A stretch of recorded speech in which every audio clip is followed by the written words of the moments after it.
The 458 Speciale and 911 GT3 sit at the very top of the extreme sports car tree. But somehow we have to decide which is best.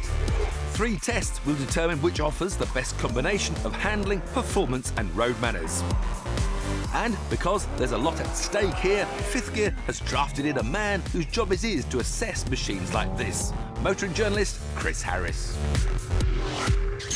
Now then, Chris, you've actually got a bit of an advantage here because you've already driven both of these cars. You're also a renowned 911 lover, so I've decided to let you have the Porsche today. Well, I'll have the Ferrari. That's very kind. I know that we're doing some head-to-heads here on track, and you've chosen the car that's got 100 and something horsepower more and weighs less. Well, maybe, but I know how much you love the Porsche. I didn't want to take it away from you. I have to admit, though, when it comes to looks, of course, the Ferrari is the better-looking car, apart from this one being yellow. But I mean, look at that. Look at these little streaks down the front. Stunning. No, I think it's overcomplicated. It's got these flipperies at the front. Look at these complicated bits. That's styling. Furthermore, Tiff, What?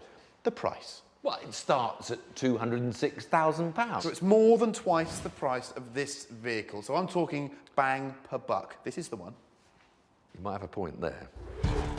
In fact, it's not just price where these cars differ, because, as Chris has pointed out, the Ferrari has more power than the Porsche, and it's also faster to 62 miles an hour. However, he also knows that the 911 always punches well above its weight, so it's hard to predict a winner. Round 1 will test our car's agility, acceleration and braking. First, we have to weave through a slalom course, then accelerate up to 100 miles an hour before hitting the brakes. The car that stops in the shortest distance wins. We're going to perform this test with the driver aid switched on to see just how well each car's electronics can cope with changes of direction and violent power delivery. The slalom will show how well the traction control works. I've got my Manatino setting in sport, the normal everyday road position. All the traction controls on. The question is, how much will it hold the Ferrari back? The Ferrari is over 100 kilograms lighter than the Porsche, which will help it to weave through the cones. Plus, it has carbon ceramic brakes as standard. It should stop quick. I think Mr. Harris is in for a bit of a shock, even in round 1. Now, I think he's going to be around about here. Have you got that cone ready to mark my positional stopping, Mr. Harris? It's the orange thing by my feet. It's going to be like all day. I'd like you to go when I say 3, 2... 1, go! Whoa, that felt like wheel spin, but it wasn't. You can virtually have full throttle now, and the traction's doing the job, the brakes are coming on, but this is the important one to accelerate out. Oh, I've hit the cone. Harris won't notice. 80, 90,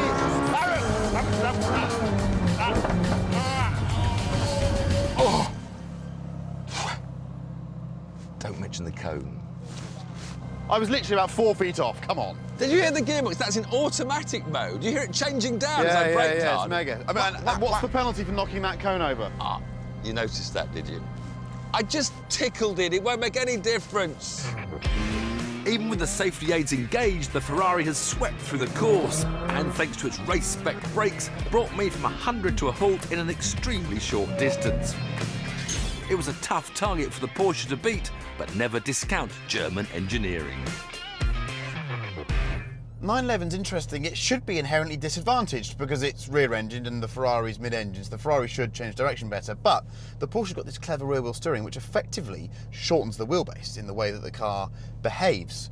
And 911s are always surprising, aren't they? So I don't think it's going to get as duffed up as these guys think, but we will now find out. A shorter wheelbase makes a car more nimble. So even though the 911 is heavier, it might keep up with the 458 through the cones. Oh, it's very agile. Like me, Chris had all the electronic aids on and the gearbox engaged in full auto. It didn't kick down enough. Which is clearly a bit slow to react. Now, Woody's brakes work as well as mine. All your hazard lights have come on. Have you been doing something dangerous? But you've moved yours back. I did not touch my cone. But I must admit, you stopped better than I thought. So what we're saying is the difference in these two cars, £120,000 is that. Well, yes, but that's a lot. If that was £120,000 is How that? big would the crash have been if that had been a lorry or a brick wall? I'm calling unfair and a rematch. You don't get one. Go on. OK, Chris, you've exaggerated the price difference by 14 grand and had to pay £6,000 for your optional ceramic brakes. But as I won this test, I'll let that go. But these cars aren't just about extreme track tests. They're also about a romantic drive into the countryside for a weekend away. The question then is, which of them is the most practical? And who would you take with you? The Speciale is a monument to weight loss, with a carbon fibre floor, thinner glass, and not a tuft of carpet in sight. But will Ferrari's decision to create a stripped-out track racer make this an irritating car on the road? And talking of irritating... Can I point out one of two things? You're showing a slight greenness when driving a Ferrari in the UK. There's a button you have to press to make it drivable on the road. There's a button here on the steering wheel, that one there. A suspension And button. it says bumpy road, and now it'll ride properly. So you now suddenly feel how much better the ride is? It's not a bumpy road, so I can't tell the difference. It is a bumpy road. It's brilliant. It does take those potholes well. It takes them really, really well. I'm going to put the bumpy suspension off. Yeah, feel how bumpy that is. Yeah. You wouldn't have known about that. No. You would have dismissed this car as being too hard riding. Well, I might have, Chris. But I have to agree, get the settings right and the 458 suspension can handle British roads. Now, let's move on to a favourite topic of mine, the location of gear change paddles. Because Ferrari don't make paddles that go with the steering wheel, so when you've got a lock on, the paddle's not there. But hold on, you're always sideways on the way to the shops. When you go and get a pint of milk on a Sunday, you're fully crossed up. And if you're crossed up, you don't know where you are with the paddles, so you do need them on the Turn the steering column. radio on. You're annoying me now. Can we have radio, please? There is no radio, Tiff, I'm afraid. This one has been specified in a super light, super leggera spec, and it doesn't have a radio. Storage space. Good glove box? No. There's a bit of storage space behind here. There's a net. That's a net for putting stuff in, not a girl's name. I feel guilty opening the throttle on public roads, Is that just too noisy? You're going along, and if you add 1 mil of throttle, suddenly it goes, ah! And also, controversially, is that a nice noise or is that just a noise?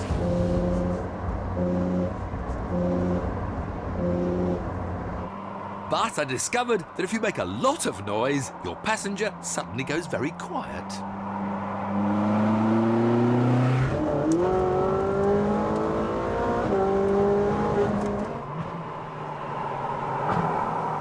Can't I have a turn down the engine button as well? Yeah, you just go into wet. All right, I'll try wet.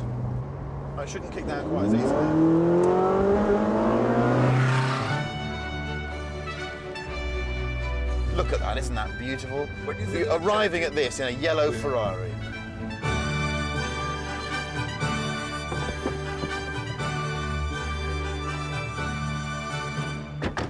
I'll get the bags for you, but will you open up your Porsche, will you? Come on, come on. All right, I'm coming. I quite like this baggage handling by Tiff. Oh no, I've got more space in the Ferrari. There is look. there's more space in there, I'll give you that. But this is going to be a nicer road car, isn't it? Come on. What? This is going to be more comfortable than my Ferrari. Get in, I'll show you. Come on. In spite of Chris's comments, I'd make my own mind up, thank you. It's very civilised. It's quieter, but the ride is just as firm. Might even be further. You've got no soft buttons then. Well, to press now. I have got buttons, but I'm in the soft one already. If I go into the hard one, Oh. you don't want to know, do you? No. What's all this scaffolding in the back for? I mean, do you really want all that? But you can have that taken out. That's a no-cost option, that thing. You can have it taken out. Out. And where are the paddles on your Porsche steering wheel? Hey, come on, hey. Yeah, they turn with the steering wheel. Should that come up or not? No, you press the button to open it, Tiff. Okay, all right. Okay, it's constant. I love it when you play what car. You like your what car bit, don't you? Pull the door handle, see how the door handle feels. No, the door will open, I'll fall out. Wouldn't necessarily constitute a problem in this situation, I don't think. Nice seats. It's a good seat, isn't it? Can I recline my seat even or not? No, it's Asleep? fixed. It's fixed? Have you noticed that Every question you've directed to me about both of these cars I've answered. I mean, you kind of need me around. I'm imagining being a passenger. I obviously don't want to be a passenger. Nevertheless, as a passenger, I was able to appreciate some of the 911's finer points. But look at the comfort. I've got a glove box. Radio, sat nav. Oh, look, wait a minute. Oh, look, I've got cup holders. Oh, and you've got that. I mean, that sounds like an engine, not something that's been forced. Doesn't feel very racy at all. Doesn't feel very racy. No. Okay, this is 9,000 RPM, ready? That feels racy. That's mega, isn't it? But How mega is that? Buyers of these cars don't want to have to do 9,000 revs to feel You think racy. this is too much? You have This to go is too far. Yeah, you have to go too far to get some noise and excitement on the public roads. Has anyone ever called you fussy, Tiff? Maybe, occasionally. You know, sometimes you feel an affinity with the car, Tiff. I feel some affinity towards this thing, and I think you might be stuffed on the track. No. You think you're going to duff me up in your fancy yellow Ferrari? Once we're back on the racetrack, you're dead. Now, I know what you're going to say, but I mean, the Ferrari, it's lovely. It's beautiful. Stop. That's a better road car. It is. More comfort, more accommodation, glove box, radio. Absolutely. Time for that romantic dinner for two. Yes, please. Come on, Harris. Let me take you in. But ultimately, these are track-focused vehicles with one major objective: mind-blowing performance. So it's fitting this contest should be decided by the car with the best combination of handling, brakes, and outright speed. Okay, here we are at Castle Combe. Tiff chose the Speciale. Funny that. Load more power, load less weight. But I've got Porsche traction and I've got four-wheel steering. I've got a PDK gearbox. Come on, I think I can get close to him in this. I really do. It's showtime. I've got a little Manatino switch to everything off. I've got 9,000 revs to play with, launch control to get me going, and a Porsche that's about to get a good thrashing. Ladies and gentlemen, stamp on the throttle. Oh! Oh, bye-bye, Harris. He's just absolutely lunched away from me there. Thanks to its lighter weight and extra 130 horsepower, the Ferrari is half a second quicker to 62 than the Porsche, so it's no surprise I drew first blood. He's never going to get anywhere near me. This is just awesome. But it seems Chris had other ideas. But we're catching up with him, That's because I've got more confidence under brakes. He's moving around all over the place. Whoa, wait, come on! A wayward moment in the Ferrari gave Chris his chance. Come on, Tiff. Get it together, man. You flipping dive-bombing hooligan. Direction change is good in this Porsche. I'll get you. Get off those curbs, Harris. That's cheating. The GT3 might be less powerful, but with electromagnetic adaptive damping and four-wheel steering, Chris was mightily quick through the bends. Braking hard. These brake lights are flashing. I've gone down another gear there. However, as the next straight beckoned, I knew the tables would turn. We're going to have to use the power. Streaking in after him now. The first bit of power, he's on it, and then the Ferrari just begins to get back ahead. I can't do much about that, Tiffany. But when you're going this fast, it's not always that easy to slow down. I've got a bit wide, I've got a bit deep. He's run wide now. Can we do him up the inside?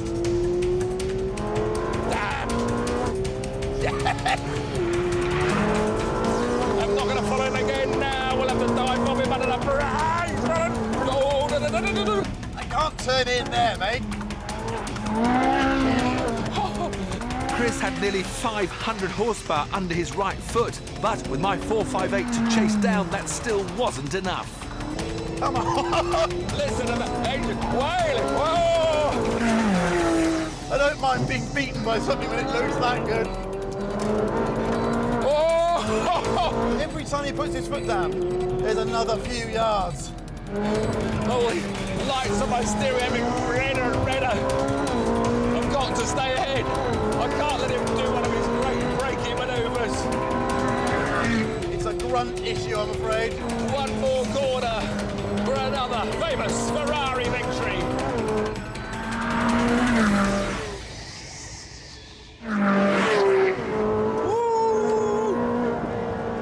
With our battle over, it was time for a gentlemanly debrief. You curb-chopping, dirt-throwing... You turned up to a conquer battle with a machine gun, Tiff. It's not fair. Good on the brakes, that Porsche. This is very good on the brakes, Yeah. but I haven't got the grunt, have I? No. I have not got the grunt. Too much padding in there. That's your trouble. Overweight. By any other measure, the Porsche 911 GT3 is a stunning car. As we said at the very start of this challenge, it is the best pound-for-pound supercar in the world. And for most drivers, will deliver more than they will ever need. However, if money is not an issue and you desire the ultimate track day machine that also offers reasonable day-to-day practicality, then it has to be the Ferrari 458 Speciale. One word sums this car up: sublime.